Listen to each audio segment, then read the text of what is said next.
Hello,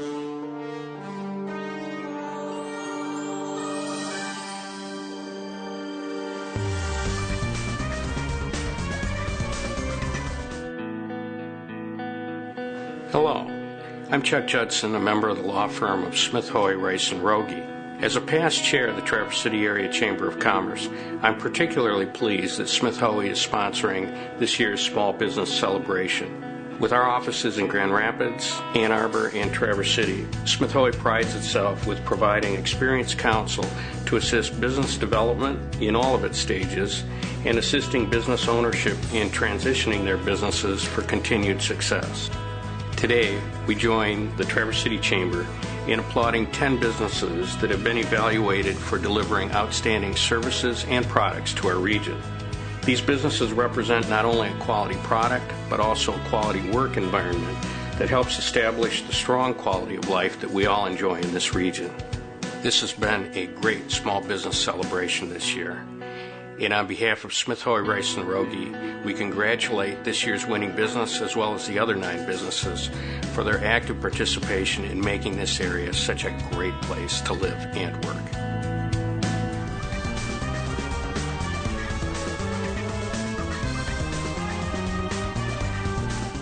I'm McKeel Haggerty, and I am so sorry I can't be with you all today. But on behalf of everyone at Haggerty, I want to wish the top 10 finalists for the Small Business of the Year Award our very, very best. You know, to me and to everyone at Haggerty, really well-run businesses are the true heroes in a community like Traverse City and in our area. And I say this because there's real power in a successful business. There's power in the people that it creates. There's power in the economic impact it generates for an area.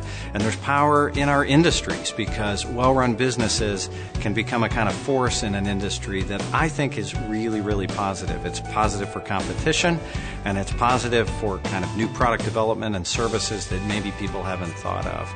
And so while there has to be a winner chosen today, I just want every single one of you to know that you're all heroes in my book, and you have all of our appreciation and thanks at Haggerty, and I hope you all have the best years yet in your future.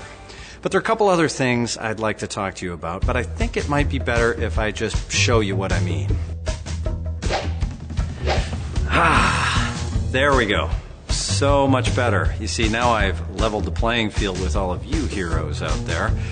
I'm asked all of the time, what are some things going on out in the business world that might be able to help give a little bit of a competitive edge? Well, there's something new going on. You know, as the economy is starting to fire back up and there's more and more competition, a lot of people are talking about something called a war on talent. I mean, and that is that the best talent has more and more options to go to better and bigger and other companies sometimes. And so the challenge for all of us who run businesses that really want to grow, we want to differentiate ourselves, is how do you attract that talent? How do you retain it? What are you going to do to stay in front of your best talented people to help them grow? Well, I have a couple of ideas, but I think I got to show you. War on talent. What the heck does that mean? Well, to me, actually, the war on talent is kind of a crisis of leadership. You see, the best-run businesses are struggling more and more to find, retain, and motivate the very talented people that we all really are desiring to hire. So what can a leader, what can a manager do in this world of competition for people? Well, to me, you have to be thinking about a couple of different things. One is, as a business leader, you need to be constantly thinking about how you can connect your people to a purpose higher than a paycheck. You know, paychecks are motivating, no doubt about it. A little bit of bonus isn't too bad either.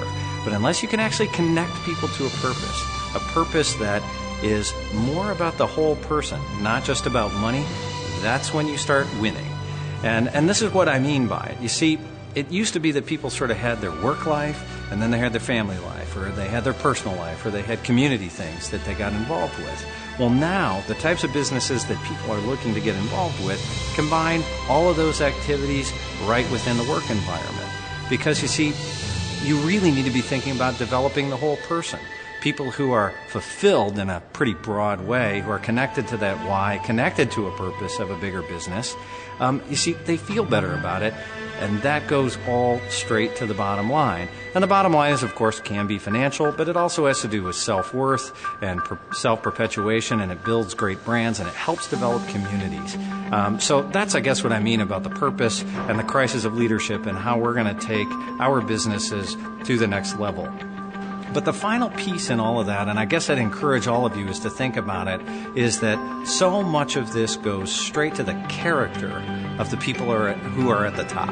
I mean, whether it's the business owner, whether it's the management, whether it's the executives in a company, is that the character of the people on top actually matter when you're connecting people to a purpose. You see, if you just kind of say certain things but don't do them, or if you kind of do things that don't seem to connect to anything, they don't really know what your character is. And so to me, like a person of character is somebody who generally does the right things, and they generally tend to do it the right way, and they do it repeatedly, time and time again in some sort of consistent way. Not like a robot, but just like somebody who kind of gets who they are, they're comfortable with who they are, and they invite people into that kind of environment. You know, for me, as you can tell from my muscles here, is that, physical fitness has always been really important to me. It's kind of like how I run a good bit of my personal life. If I don't have that, I don't feel good about myself. I can't give energy to others, and I can't invite people into that energy on a daily basis if I'm not doing the right things for my body and my own physical fitness. You see, those are those little things that I happen to think that really matter. So the cool things about purpose and connecting people to the why and a higher purpose and developing ourselves as leaders of character. See, this doesn't have to cost a lot of money. It doesn't even have to cost a lot of time, because if you're building the kind of business that I think all of you are building out there, it's going to be very, very natural to you. And you'll continue winning more and more awards like this and be nominated for great things, and you'll do more things that we can all be proud of. So that, I think, is the next step to success. And I hope it's just one little thing that you can take forward to help make you and your business better. But, there is that one last thing, and I know you're all thinking about it, and that is watch out for the competition.